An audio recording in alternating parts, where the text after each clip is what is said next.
पवित्र आत्मा तुम लोगों पर उतरेगा और तुम्हें सामर्थ्य प्रदान करेगा।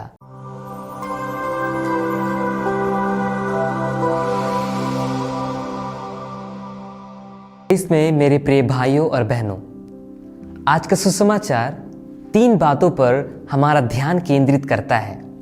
पहला, ईश्वर को मनुष्यों के सामने स्वीकार करना। दूसरा, मानव पुत्र द्वारा दूतों के सामने हमें पहचाना जाना। और तीसरा, पवित्र आत्मा की सहायता। तो आइए हम इन 3 महत्वपूर्ण बातों को गहराई से समझने का प्रयास करें। आज के सुसमाचार में प्रभु यीशु कहते हैं, जो मुझे मनुष्यों के सामने स्वीकार करेगा उसे मानव पुत्र भी ईश्वर के दूतों के सामने स्वीकार करेगा। इसका अर्थ यह है कि हमें अपने विश्वास की गवाही देने से कभी नहीं डरना चाहिए, चाहे हमारी परिस्थितियां कैसे भी हो, चाहे हम कठिनाइयों में हो या दुनिया हमारा विरोध कर रही हो। हमें दृढ़ रहना है और अपने विश्वास पर अडिग रहना है। जब हम कठिन समय में भी अपने विश्वास को नहीं छोड़ते, तब हम सचमुच ईश्वर के गवाह बनते हैं। यह हमें प्रेरित पौलुस की बात याद दिलाता है, जो रोमियो के नाम पत्र अध्याय 1 वाक्य 16 में कहते हैं, मुझे सुसमाचार से लज्जा नहीं, यह ईश्वर का सामर्थ्य है। हम देखते हैं कि कलीसिया में कितने शहीद संत हैं जिन्होंने ईश्वर के लिए मरना स्वीकार किया, पर अंतिम समय तक अपने विश्वास में दृढ़ बने रहे। और प्रभु यीशु यह वादा करते हैं कि वह हमें दूतों के सामने स्वीकार करेगा। मतलब स्वर्ग राज्य में असंख्य दूतों के सामने वह हमें अपनाएगा। और यह हम विश्वासियों के लिए कितनी बड़ी सम्मान की बात है। यह हमें आश्वासन देता है कि ईश्वर न केवल हमारी गवाही देखता है, बल्कि उसका प्रतिफल भी देता है। जो भी संसार में हमें नीचा दिखाने की कोशिश करेगा, ईश्वर उन्हें कभी नहीं छोड़ेगा।